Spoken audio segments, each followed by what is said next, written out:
Taylor Sheridan just betrayed Paramount, the company that blessed us with Yellowstone, and we need to talk about it.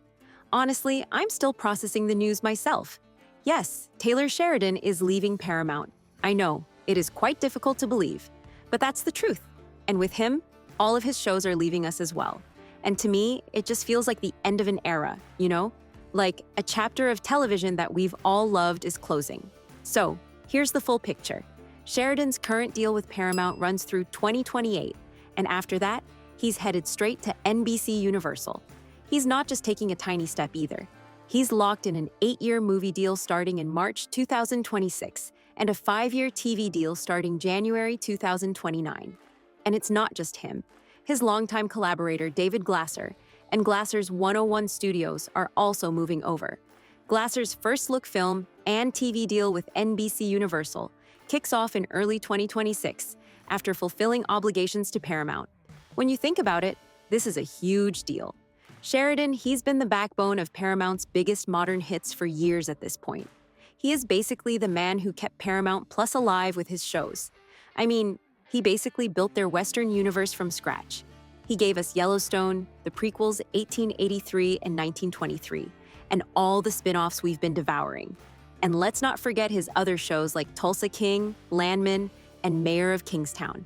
These weren't just successful, they were cultural touchstones.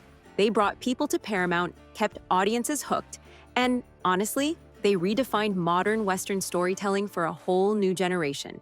I know we all have our own criticism to Sheridan, but I think we can acknowledge that he is pretty good at what he is doing. And here's why this hurts a little. Sheridan has been with Paramount for years, building this empire. He was given insane creative freedom, filming at his own ranches, launching his studio facility in Texas, basically shaping the shows exactly how he wanted. And then, after all of that, after creating what arguably became Paramount's most valuable TV universe, he leaves. I know from a business perspective, it makes sense. He will probably get more freedom, new resources, bigger opportunities, but emotionally, is it just me? Or is it feels like a betrayal? I remember reading Sheridan talk about 1883 and Yellowstone and just feeling in awe. He told Gold Darby, with Yellowstone, which is nonsensical, there's a great writer named Gretel Ehrlich, who calls it my horse opera because it makes no sense and it's not trying to. And yet it's a window into a world I subtracted from that in 1883 and tried to make it look slightly more foreign. I mean, that's Taylor Sheridan for you guys. At least that's the man who he wants to be remembered as. However, I feel like his business moves rarely reflect this sentiment. I seems like the new regime at Paramount, Skydance Paramount, new executives, departures like Chris McCarthy, clearly didn't align with what Sheridan wanted.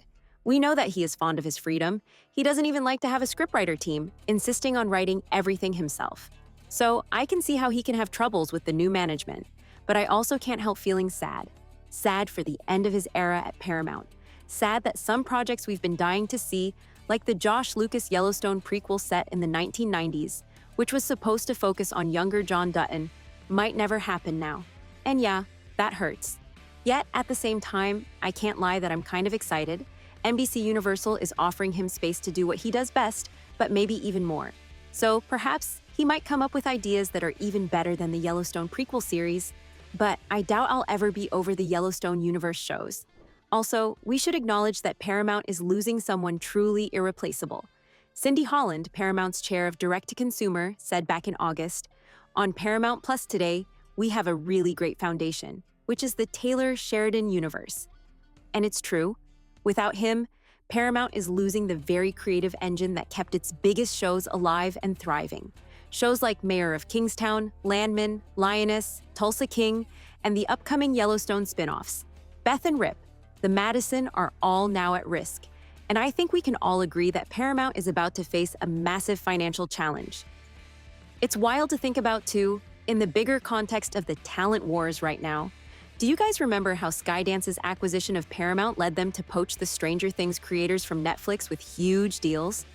I feel like this is that same level of high-stakes TV that will change all the balances in the industry. I don't know about you guys, but I feel a little betrayed as a fan. We've trusted Paramount to keep this guy around, and instead, he leaves for another studio. But deep down, I still understand why. But let me know how you feel about it, and whether you will continue to stick to Yellowstone shows regardless of the platform change or not. For more weekly updates, discussions, and analysis on Taylor Sheridan and all the shows that he has ever created, including but not limited Yellowstone, make sure to like and follow. Meanwhile, the video on the screen might also interest you.